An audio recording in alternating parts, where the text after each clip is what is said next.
Halo, jumpa lagi kita pada pelajaran tematik yang sekarang kita masuk ke dalam tema 4, tema 1 buku baru ya. Dan kita masuk ke dalam pembelajaran 1. Tujuan pembelajaran ini adalah kita dapat menjelaskan kerjasama antara negara-negara ASEAN di bidang sosial ya. Kita dapat mengidentifikasi cara kerja pembangkit listrik tenaga air. Dan kita dapat menjelaskan cara kerja pembangkit listrik tenaga air. Oke, kerjasama negara ASEAN di bidang sosial.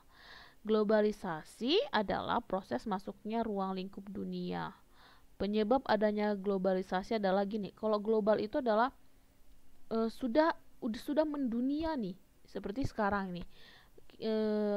Kedatangan virus yang kita tidak harapkan gitu ya, virus corona itu sudah menjadi global ya. Kenapa menjadi global? Karena seluruh dunia kena dampak gitu ya. Jadi global itulah seluruh dunia bisa kena dampak gitu. Banyak negara-negara yang kena dampaknya gitu. Itu disebutnya globalisasi. Penyebabnya apa sih adanya terjadinya globalisasi itu? Ya, yang pertama adalah perkembangan teknologi dan alat komunikasi ya, benar ya. Banyaknya teknologi yang ada sekarang, internet ya.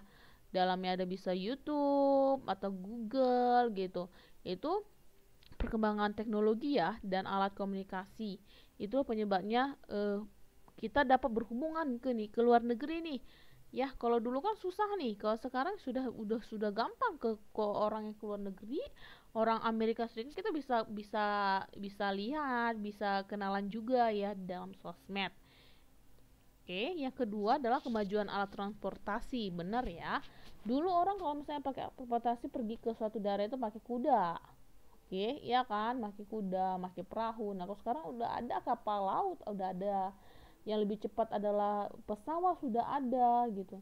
Dari ke satu negara lain bisa hanya 5 jam, 6 jam gitu. Kalau dulu susah ya, lama sampai berapa tahun jalan. Ya.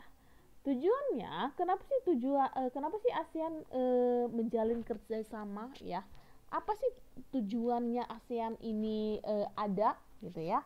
Ya, tujuannya ada atau tujuannya negara ASEAN ini menjalin kerjasama adalah untuk meningkatkan pertumbuhan ekonomi kita sesama ASEAN, untuk terus sosialnya dan budayanya, serta menjaga perdamaian dan keamanan di Asia Tenggara. Jadi kita saling mendukung gitu, kita saling menjaga satu sama lain gitu ya. Apa sih faktor terjadinya kerjasama ASEAN? Ya, yang pertama adalah karena sumber daya alam nih. Sumber daya alam kita itu semua hampir semua sama gitu ya. Seperti yang kayak kita sama Malaysia, terus Thailand ya, kita tuh sama-sama pertanian kita itu sama banyak ya. Laos juga kita punya pertanian yang luas, itu kita dapat menghasilkan sumber daya padi yang banyak ya. Karena itulah kita adanya kerjasama ini, kita saling melengkapi satu sama lain gitu ya. Jadi gunanya adalah melengkapi kebutuhan masyarakat masing-masing. Jadi kita bisa sama-sama melengkapi. Yang kedua adalah kita berada dalam wilayah yang sama. Benar ya, kita itu sama ASEAN itu sama-sama berada di Asia Tenggara. Jadi kita sama-sama wilayah kita sama. Jadi kita berinteraksinya lebih cepat gitu ya. 3. Ilmu pengetahuan dan teknologi. Nah, ilmu teknologi, lihat nih, di Singapura itu sebenarnya kecil ya, negara kecil, tetapi mereka teknologinya lebih canggih daripada kita, tetapi sumber daya alamnya kurang gitu. Jadi sumber daya alam yang ada di kita, di Thailand, di Laos itu bisa dihubungkan ke Singapura, dan Singapura juga dapat menjalin kerjasamanya itu adalah dengan teknologi yang mereka punya gitu ya. Mereka itu membagi ilmu gitu, ilmu pengetahuan tentang teknologi. Mereka membagi eh, bidang-bidang pendidikan, mesin-mesin modern, mereka membagi-bagi itu, dan mereka bisa memberikan pengetahuan-pengetahuan tentang teknologi. Jadi kayak ada kerjasama begitu ya. Jadi saling apa sih, simbiosis apa ini, mutualisme ya, simbiosis mutualisme yang saling menguntungkan satu sama yang lain. Oke. Bentuk kerjasama negara-negara ASEAN dalam misi apa sih bentuk-bentuk ya? Selama ini kan kita bilang kerjasama apa gitu, kerjasama doang tentang ilmu teknologi gitu. Apa hanya itu di negara-negara ASEAN? Enggak gitu. Enggak, sosial itu sebenarnya bisa dibilang saling membantu gitu, membantu misalnya ada suatu bencana, satu wilayah bencana di negara mana gitu, yang negara lain membantu gitu ya. Apa sih ya, kita lihat contohnya. Yang pertama nih, nggak tahu dulu, pertama kita adanya tsunami di Indonesia. Nah, negara Asia membantu ya penanggulangan bencana, mereka itu membantu eh, makanan, minuman untuk warga-warga sana gitu ya. Terus yang kedua, meningkatkan kesejahteraan sosial dan pembangunan negara-negara ASEAN. Yang ketiga, melindungi hak-hak dan keadilan sosial bagi penduduk negara-negara ASEAN. Jadi kita itu sama-sama memiliki hak yang sama sebagai warga negara ASEAN, dan kita memiliki juga keadilannya itu harus sama antara negara-negara ASEAN. Jadi tidak boleh memihak antara satu negara, karena negaranya maju dia lebih berhak, keadilan harus ada di dia, nggak boleh gitu. Oke. Yang keempat, meningkatkan kualitas sarana kesehatan negara-negara ASEAN. Ya, betul ya. Misalnya di negara mana nih yang kurang mampu, kurang memadai bidang kesehatannya, negara yang maju membantu. Oke.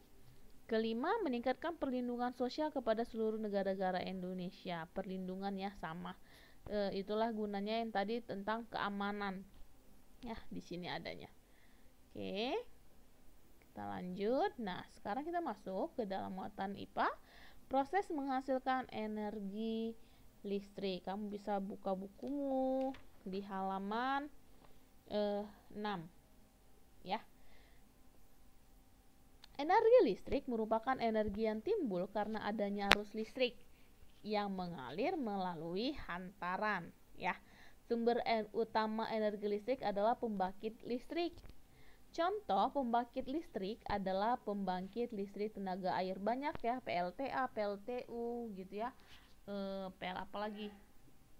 PL PLTN, ya itu banyak. Jadi tapi kita sekarang belajar yang PLTA ya. PLTA dapat menghasilkan energi listrik dengan cara memanfaatkan energi listrik yang mengalir.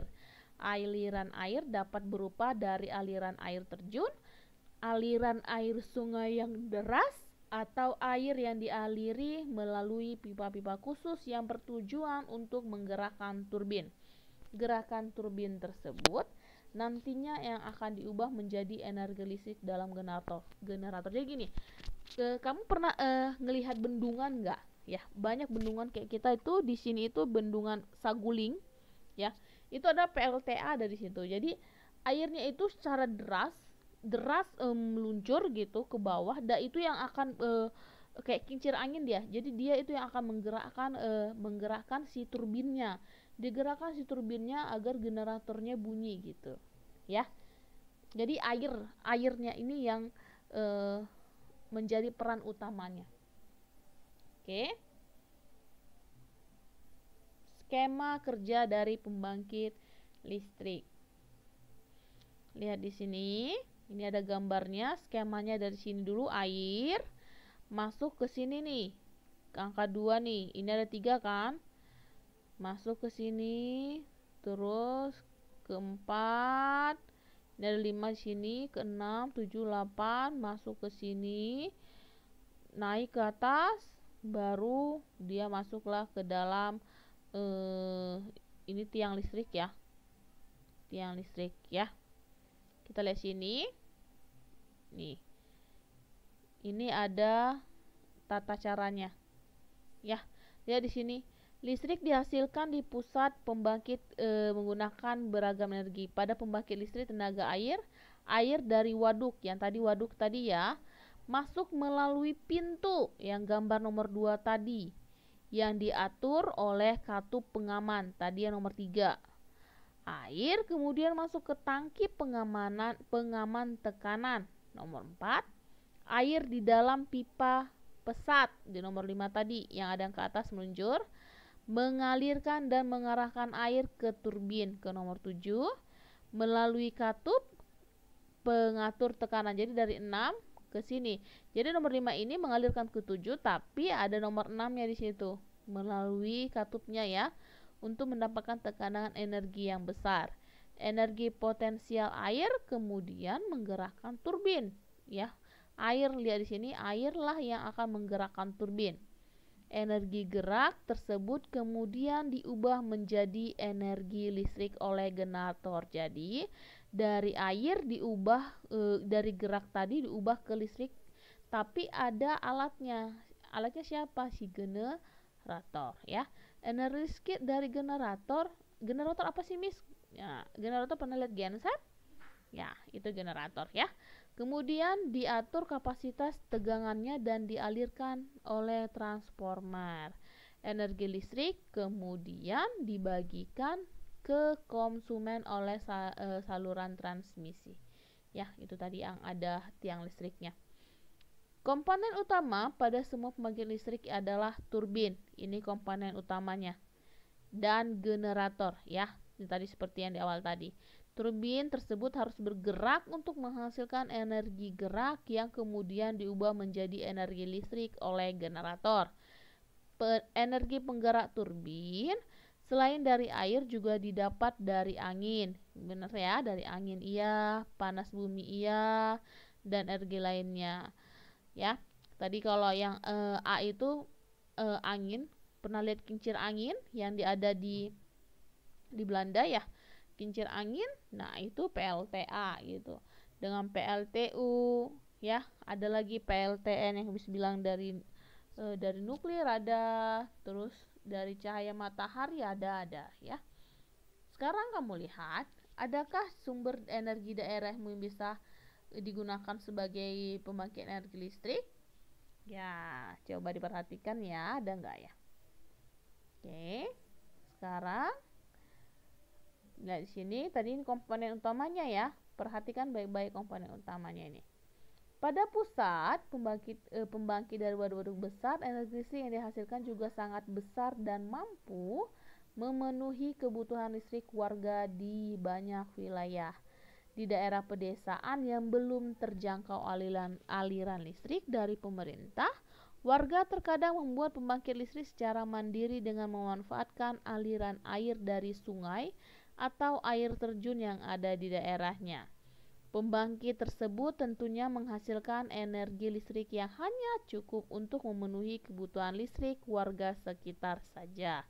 Pembangkit listrik tersebut dinamakan pembangkit listrik mikrohidro yang memanfaatkan sumber energi alternatif dari aliran air yang ada di lingkungan sekitar. Jadi, kalau di kampung-kampung kita dulu ya, di kampung Mis juga begitu sih, mereka menggunakan aliran sungai yang ada di situ, tapi memang kecil sebenarnya.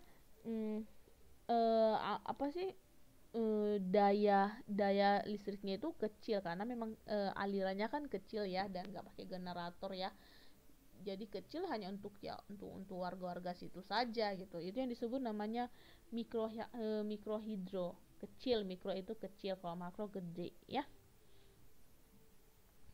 Oke, sampai sini nanti Miss kasih tugas. Kalau ada pertanyaan boleh SMS Miss Marini, WA Miss Marini. Oke. Selamat malam.